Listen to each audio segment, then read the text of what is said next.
নমস্কার, কেমন আছেন সবাই?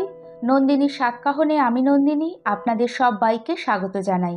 আশা করি যে যেখান থেকে আমার ভিডিওটি দেখছেন সবাই সুস্থ এবং ভালো আছেন। বৃহস্পতিবার 15ই আগস্টের দিন সকাল থেকে ভিডিওটি স্টার্ট করলাম। আগের দিন সন্ধেবেলা ঠাকুরের বাসন সব ধুয়ে রেখে সকালবেলা ঠাকুর ঘরটাই শুধু আগে মুছে স্নান করে বৃহস্পতিবারের পুজোটা কমপ্লিট করে নিয়েছি। বৃহস্পতিবার মা লক্ষ্মীর ঘট পাততে পুজো দিতে বেশ অনেকটাই সময় লাগে, আর তাড়াহুড়োর মধ্যে পুজোটা ঠিক মনের মতো দিতে পারি না। তাই বেশ সকালবেলা নিরিবিলিতে শান্তিতে পুজোটা দিয়ে দিনের কাজ শুরু করলাম। স্বাধীনতা দিবস মানে তো একটু ব্যস্ততা থাকেই। যাই হোক, বাসি গ্যাস ওভেন, রান্নাঘরের কাউন্টার টপ, ডাইনিং টেবিল ভালো করে মুছে নিয়ে ফ্রিজ থেকে আগেই মাছ বের করে বেসিনে বরফ ছাড়াতে রেখে দিলাম।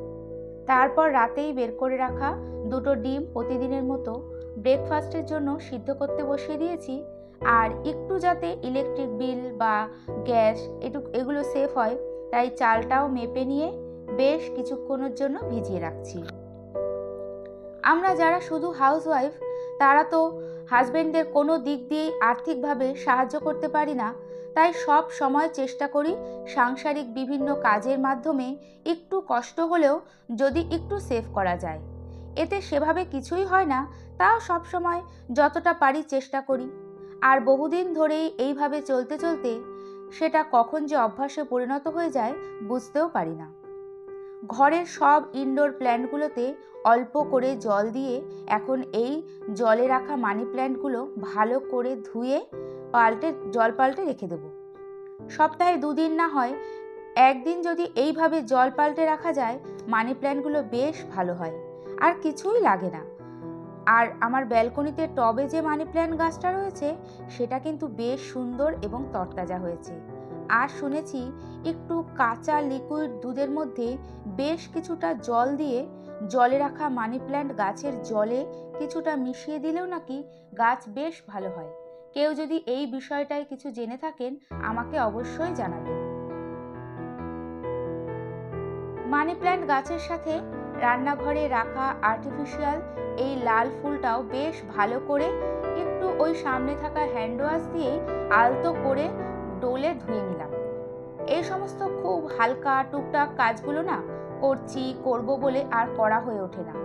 ঘর বাড়ি পরিপাটি এবং নিট অ্যান্ড ক্লিন রাখতে গেলে আমাদের মতো হাউসওয়াইফদের যারা এক হাতে সব দিক সামলায় তাদের সব দিকেই নজর দিতে হয়। আর না দিয়েই উপায় কি, যেই দিকটা দেখবো না সেই দিকটাই পড়ে থাকবে। ইতিমধ্যে হাজবেন্ড আর সোনা দুজনেই ঘুম থেকে উঠে গেছে। আর হাজবেন্ডকে কলা বিস্কুট আর সোনাকে কফি, কলা, ডিম সিদ্ধ, খেজুর দিয়ে ব্রেকফাস্টটা দিয়ে ঘরের কিছুটা ডাস্টিং করে নেব। ঘরের মোটামুটি বেশিরভাগ জিনিস রোজ দিনই ডাস্টিং করে নিই। ঘর বাড়ি যদি ডাস্টিং না করা হয় না করে ঝাড় দেওয়া হয় তাহলে না নিজেরই ভালো লাগে না, মনে হয় কি যেন করিনি। তাই সব সময় নিজের 100% দিয়ে আমার যা আছে সেটাই ক্লিন করে পরিপাটিভাবে রাখার চেষ্টা করি।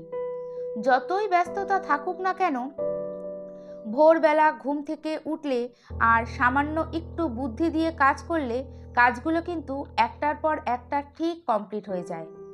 আর যেই কাজটাই করে আমি সব থেকে বেশি উপকার পাই সেটা হলো ভোরবেলা ঘুম থেকে ওঠার অভ্যাস। যত রাতেই ঘুমাই না কেন, শরীর খুব খারাপ বা ক্লান্ত না হলে ভোরবেলাতেই ঘুম থেকে উঠে পড়ি বা যথাসময়ে ঘুম অটোমেটিক ভেঙে যায়। তখন না আর বিছানায় থাকতে ইচ্ছে করে না। আর এই বর্তমানে ব্যস্ততার যুগে অভ্যাসটা কিন্তু খুব জরুরি। এতে না দিনের অনেকটা সময় হাতে পাওয়া যায়। তবে হ্যাঁ, এটা কিন্তু 2-1 দিনে হবে না, বেশ কিছুদিনের মধ্যেই এই অভ্যাসটা খুব ভালো হয়ে যায়। আর সব এজের মানুষদেরই এটা প্রয়োজন।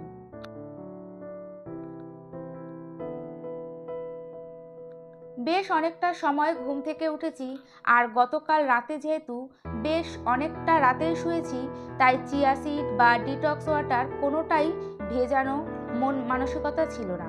তাই শুধু উষ্ণ গরম জল খেয়েছি।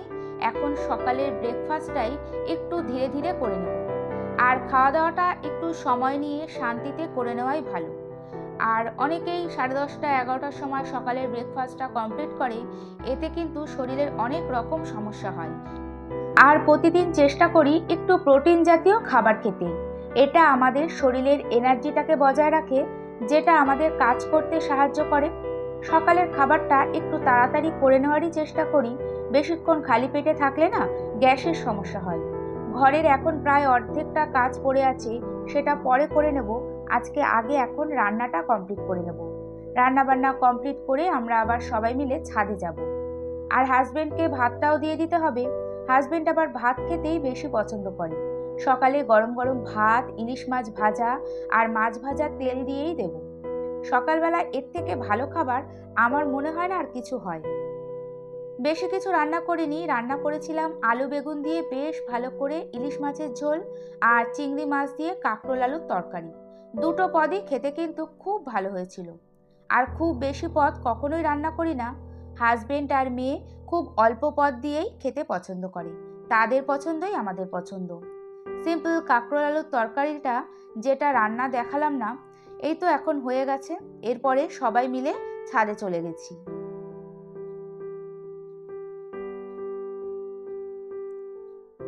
স্বাধীনতা দিবস উপলক্ষে ছোটোখাটো একটা আয়োজন করা হয়েছিল। দিনটা যেহেতু একটি বিশেষ দিন, তাই উদযাপন তো করতেই হবে। এরই সাথে ভিডিওটি দেখতে দেখতে যদি ভালো লেগে থাকে তাহলে একটা লাইক এবং সাবস্ক্রাইবও করে নিতে পারেন। আর কাজ দুটি যদি আপনি অলরেডি করে থাকেন তাহলে আপনাকে অসংখ্য ধন্যবাদ। চাইলে বেল বাটন অপশানটিও ক্লিক করে রাখতে পারেন। এতে ভিডিওর নোটিফিকেশন খুব তাড়াতাড়ি আপনার কাছে পৌঁছে যাবে আর সময় সুযোগ বুঝে দেখে নিতে পারবেন। বেশ অনেকক্ষণ ছাদে ছিলাম, সেটা তো এইটুকু ভিডিওতে শেয়ার করা সম্ভব না। যাই হোক, তারপরে ঘরে এসে আবার বাকি কাজগুলো শুরু করে দিয়েছি। এখন সোনার ঘরের বেড কাভারটা একটু চেঞ্জ করে নিচ্ছি। বেশ কয়েকদিন হলো ব্যবহার করেছে। এই বিছানাটা একমাত্র মেয়েই ইউজ করে, তাই খুব একটা নোংরা হয় না। কিন্তু আমার ওই 5-6 দিন পর পর না চেঞ্জ করলে ভালো লাগে না। আর আজকে একটা হোয়াইট কালারেরই চাদর পেতে নিলাম। কাঁচা ধোয়া চাদরটা পেতে নিচ্ছি। এরই সাথে একটা কথা বলি, কেউ কোনো নেগেটিভভাবে নেবেন না। আপনারা আমার খুব কাছের মানুষ, তাই আপনাদের ক্ষতি চাই না, ভালোর জন্যই বলছি।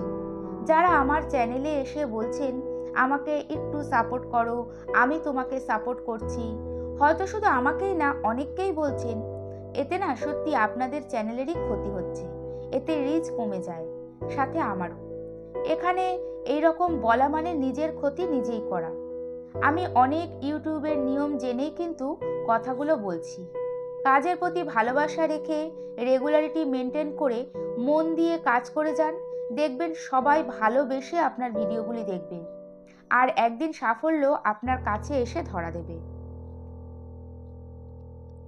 হয়তো অনেক কথাই বলে ফেললাম, কিন্তু কি করব, আমি জানি সারাদিন ভিডিও করে এডিট করতে কতটা সময় লাগে, কতটা পরিশ্রম হয়।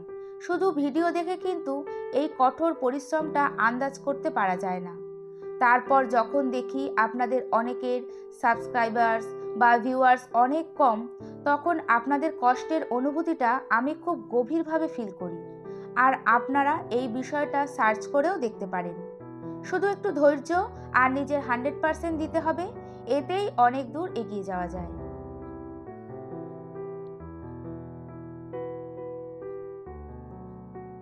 কথা বলতে বলতে ছাদের থেকে এসে মেয়ের ঘরের বিছানার চাদর চেঞ্জ করে ঘরের ডাস্টিং করে নিয়েছি।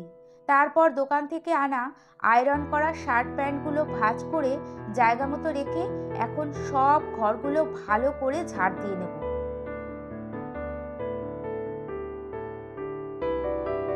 আর ঘর ঝাড় দেওয়ার সময় আমি চেয়ার পাপোশ সব সরিয়ে খুব ভালো করে ঘরগুলো ঝাড় দিয়ে নিচ্ছি। অ্যাকচুয়ালি আমার ঘরে না ঝাড় দেওয়ার সময় প্রচুর চুল থাকে, মানে আমার প্রচুর চুল ঝরে। সব কিছু যতটা সম্ভব সরিয়ে যদি ঝাড় দেওয়া যায় তাহলে মনের মতো করে ঝাড় দেওয়া যায়। আর ঘর যদি ঝাড় দিয়ে সাথে সাথে মুছে নেওয়া যায় তাহলে তো খুবই ভালো হয়। আর চেষ্টা করি সব সময় ঘর মোছার জলে একটু সার্ফ দিতে, আবার মাঝে মাঝে একটু নুনও দিয়ে থাকি। এতে টাইলসের ঘর খুব বেশি চকচক করে।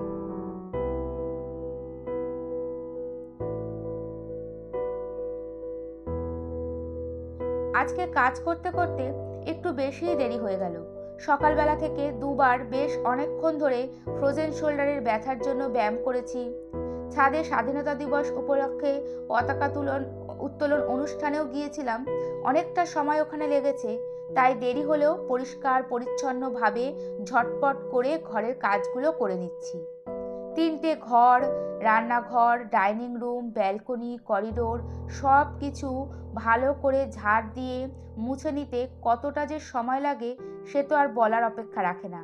যারা করে তারা অবশ্যই বুঝবে।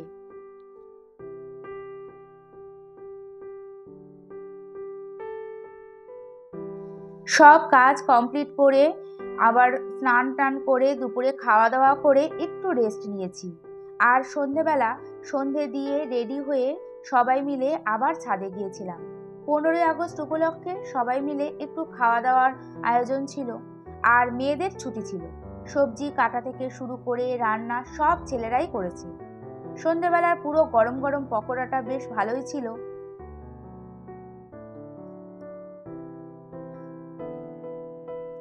এই রকম ছোটোখাটো আয়োজনের মাধ্যমে সবার সাথে বেশ কিছুটা সময় কাটানো যায়। এখন তো আর কারো ঘরে বা বাড়িতে সেইভাবে যাওয়া হয় না, এতে না বেশ রিল্যাক্সও ফিল হয়। হাসি ঠাট্টা মনের কথা বলার মাধ্যমে মানসিক শান্তি পাওয়া যায়। ছেলেরাই রান্না, বাসন ধোয়া, খেতে দেওয়া সব কিছুই করেছিল। একবেলা যদি রান্না বা কোনো কাজ করতে না হয় কি যে আনন্দ পাই, মানে প্রত্যেক হাউসওয়াইফরাই মনে হয় এই আনন্দটা পায়, সেটা আর বলে বোঝানো যায় না। এরই সাথে আজকের ভিডিওটি এখানেই শেষ করছি। আবারও দেখা হবে এই আশা নিয়ে। এতক্ষণ আমার সাথে থাকার জন্য অসংখ্য ধন্যবাদ।